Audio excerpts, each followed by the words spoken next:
আমার সন্ধ্যা বিষয় আমার আমার বহু হয়েছে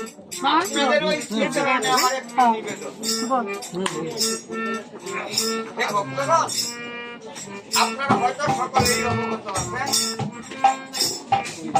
এবারই কর্মকর্তা ছিল নাম ছিল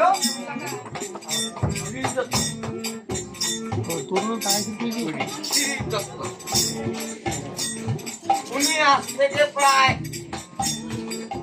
16 দিন আগে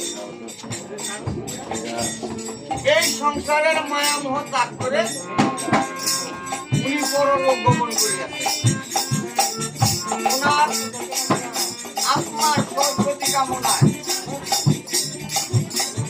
শ্রাদ্ধ পাথরে আজ এ বাড়িতে হতে চলেছে রামায়ণ। যদি ভক্তগণ প্রভু নিজেই বলেছেন, কি বলেছেন যে আমার হতে হয়েছে আমার নাম কি বড়, আবার আমার নাম হতে হয়েছে আমার এই ভক্ত বড়। যদি ভক্তগণ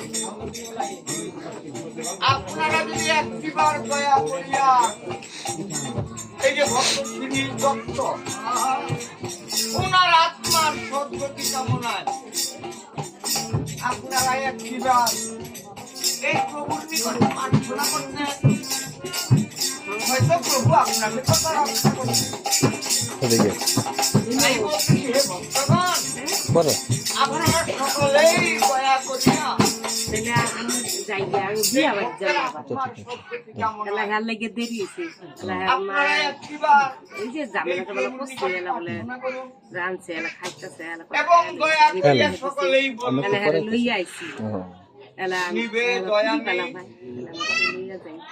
জগন্নাথ দিবানু লোকানু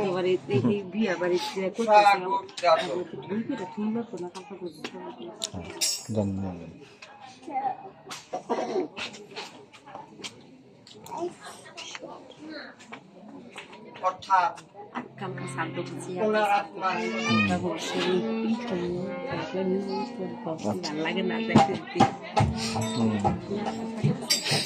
বৃষ্টিবাস পণ্ডিতের হলো জন্ম শুভ ওই লঙ্কা কাণ্ডে হবে কিঞ্চিত রামায়ণ যে অধ্যায় বিভীষণ নন্দন তরুণী প্রভু রামচন্দ্রের ওই ব্রহ্মস্ত্র দ্বারা সে নির্বাণ মুক্তি লাভ করেছিল, সেই পালা রামায়ণ কিঞ্চিত কীর্তিবাস কীর্তনে কহিল। মকরাক্ষকে রণে পাঠাই রাজা দশানন ওই লঙ্কাতে করেছেন সবার আয়োজন। সভাতে বসে দশানন ডেকে ডেকে বলতে লাগলো বলে হে সভা সভাগণ, আজ হতে আমার সকল দুঃখ হয়ে গেল মোচন, কারণ আমার পুত্র মকরাক্ষসে প্রাণাধিক সে রাম লক্ষ্মণকে নিধন করে তারপর আমার সাথে দেখা করতে আসবে। একটু বলি দশানন ওই রাজসভায় বসে অমনি করতেছে না ফলন, আর এদিকে হইতে কেমন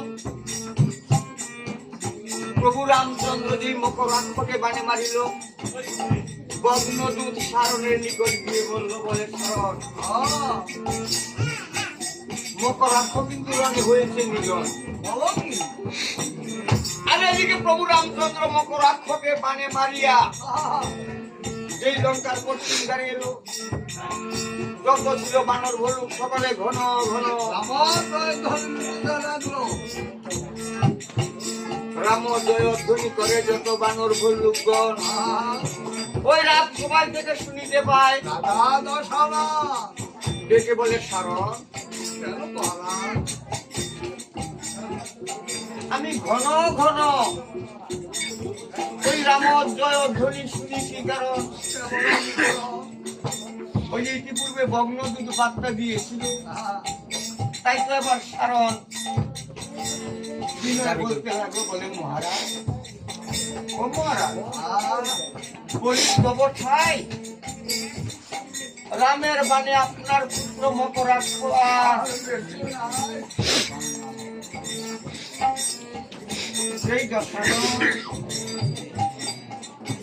সেই দশানন মকরাক্ষের মৃত্যু কথাটি কর্ণে শুনিল। কি সোনালি বলে দশানন কাঁদিতে লাগিল আর বলতে লাগলো সারণ কি আমায় কি সোনালি